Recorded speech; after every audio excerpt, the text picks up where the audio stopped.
And we are having the speakers from the Gay Pride march, then also Helsinki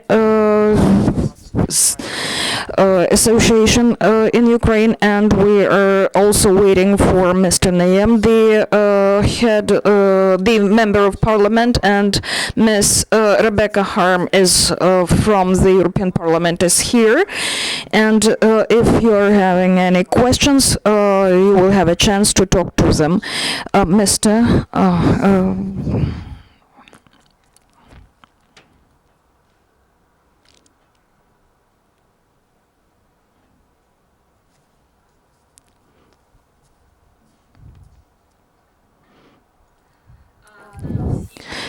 Hello.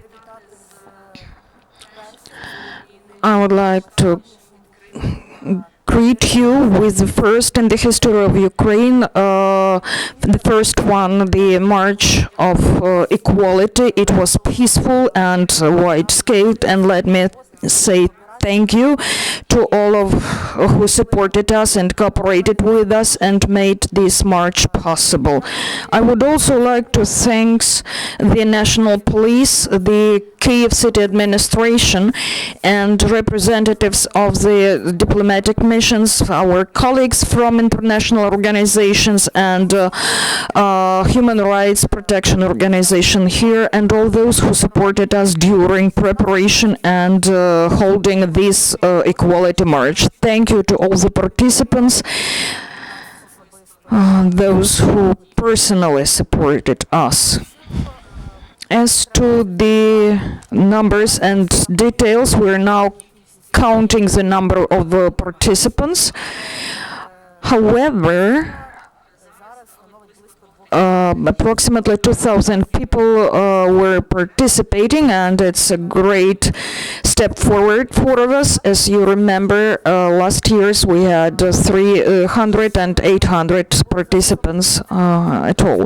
We also have absolutely extraordinary protection methods, and as you know, only one bad accident happened with the participants.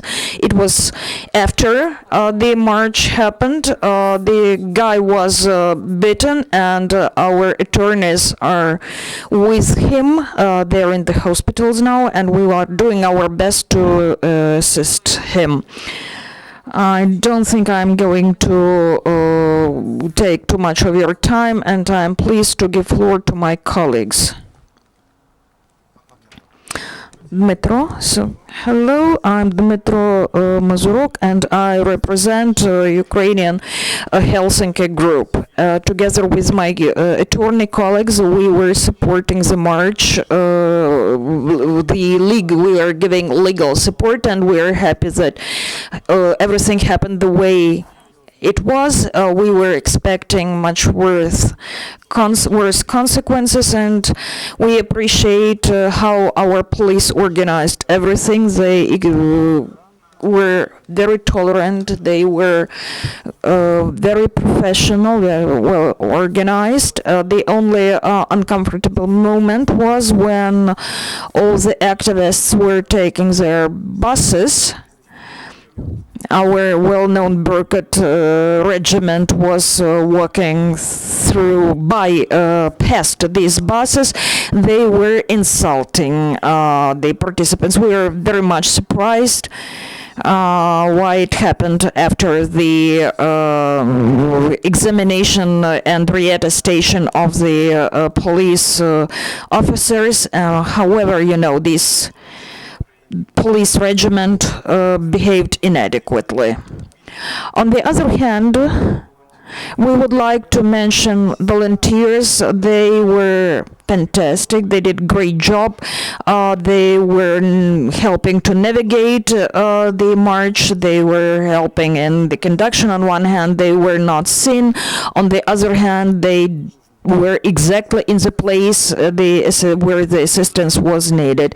And I want to finish my speech by expressing our appreciation to all who supported us.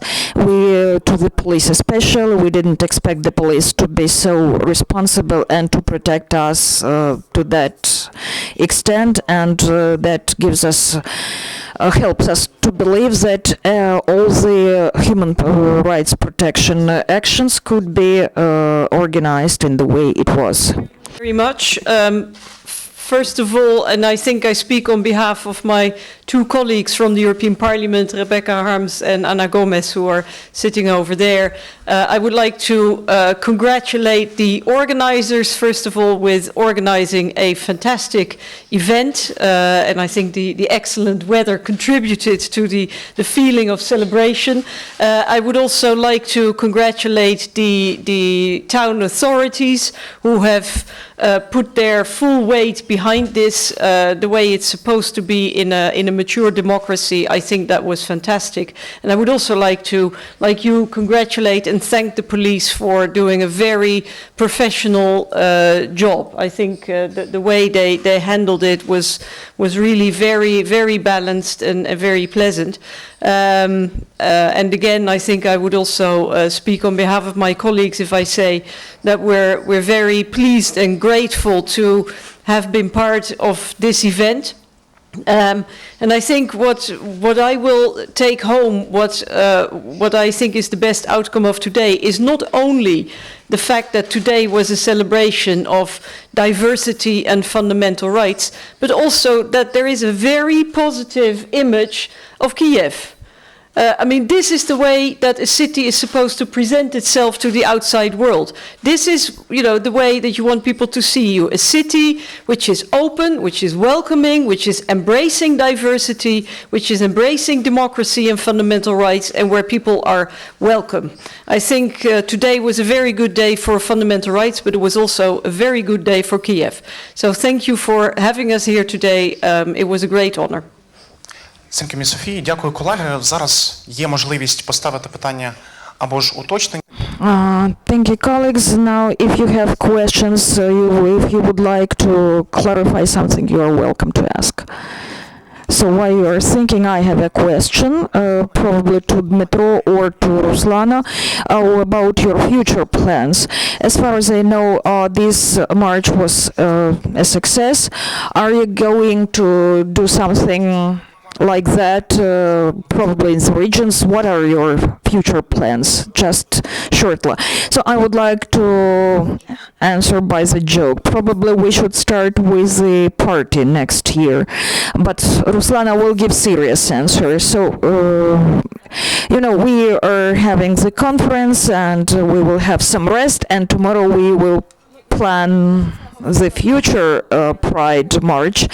What I would like to say that the regions are joining us, and Odessa Pride is going to be held this year for the second time. We're going to develop Kyiv Pride. We're going to refer to more people. We would like to be more inclusive, and we would like to take into account all the wishes, and as far as I see it, we're moving towards what I believe to be the ideal Pride March, or the way I think any demonstration to support the human rights should be, not only LGBT. And I still can't believe what's going on. We all remember what happened last year, and we are going to work further, and we are happy to have such a support. Thank you. Maybe you have some questions or some comments? Hello, I am the correspondent from Criminal Review. So how you think, what do you think of the protection and police support. How would you assess? You mean assessment of the police actions? I'm absolutely happy with our cooperation with police. They did everything they could, and they guaranteed, secured all the protection, all the security anywhere. And as far as I know, there was only one accident, and I think it is unprecedented. Dear colleagues, do you have questions? Yeah. Miss Sophie, there were quite a lot of negative opinions about this march, saying that such events shouldn't be held because there are a lot of much more important things in Ukraine to focus on, like military conflict in eastern Ukraine, as well as the level of corruption in Ukraine still is very high, so it's better to focus your strengths on that rather than hold such events. What would you reply to such remarks? Well, I can understand when people say that there are issues of there are very, very big problems in the world, in this country, but that is not a reason, that is not ever a reason to not put the spotlight on fundamental rights and democracy. I mean, if we would have waited, for example, to introduce, I don't know, women's voting rights until all the other problems had been solved, you know, we would still not have voting rights. And I actually think this goes right to the heart of the matter, because if you're worried about peace and stability, if you're worried about good governance, then standing up for democracy and for fundamental rights, I mean, that's the core of everything, isn't it? Democracy is about the right to assembly, freedom of speech, equal treatment, and also about good governance. All those things go together. So I think this was a very good moment, and it was a very positive sign. Дякую вам. Якщо більше Thank you very much. If you don't have any more questions, I think we can finish. Oh, you have questions. Just a moment.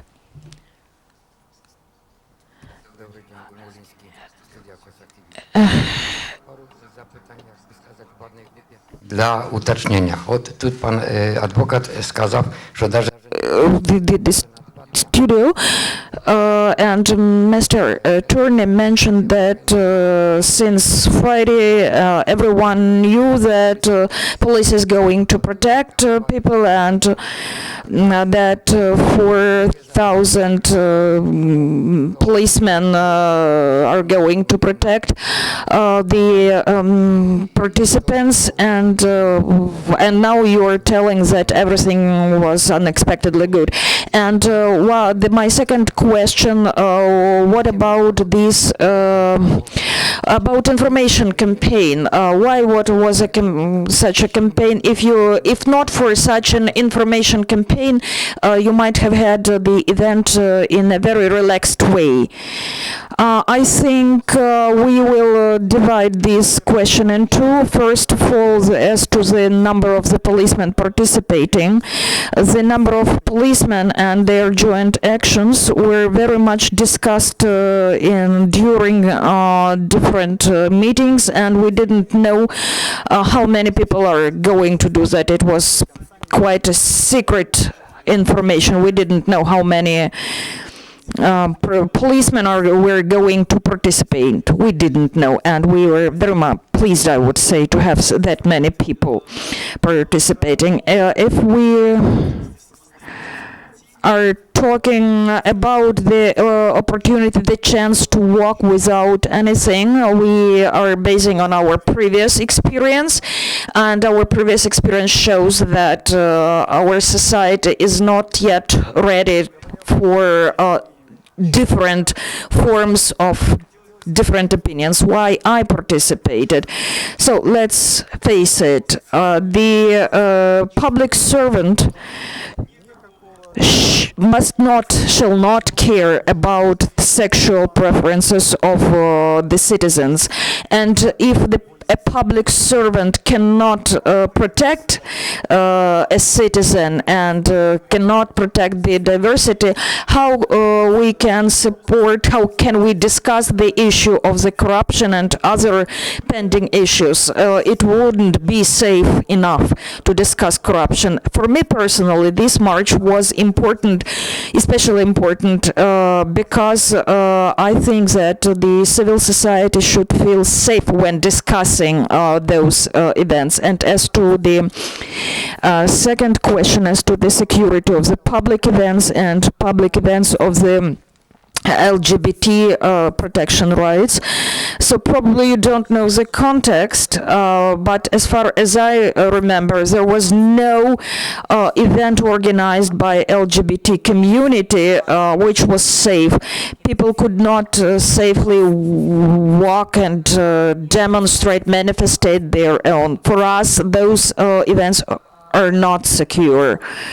Our society, well, I wouldn't call it society, some radical groups of our society which are using the violence as the method of fight against the problems or people they don't like.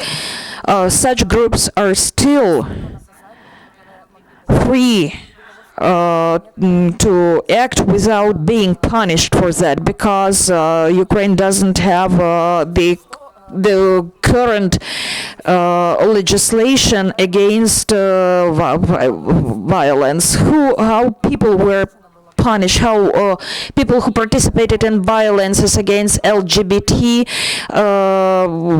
last year. Only 2 people were punished, and very lightly, and their hate to LGBT rights was rather an acquittance, the factor of the driver of their acquitting them. Unfortunately, we cannot conduct the LGBT protection or support events without security measures. By what you said, because the reason that there was such massive police protection was not actually the gay pride.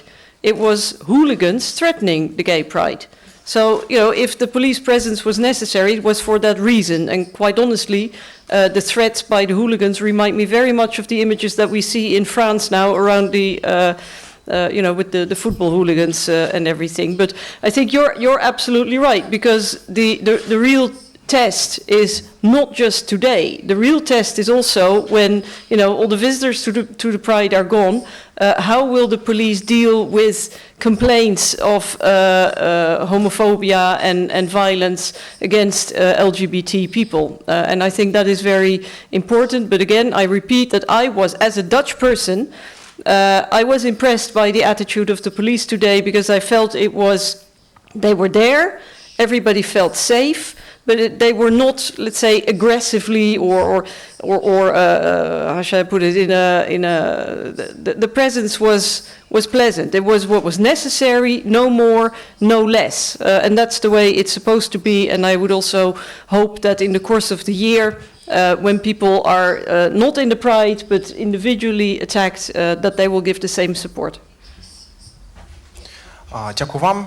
Є можливість поставити останнє запитання, колеги, якщо таке є. Якщо більше питань немає, то на цій ноті будемо завершувати. Дякую вам, друзі, дякую, що зайшли. There is a last chance to ask a question. If you don't have questions, so thank you very much. And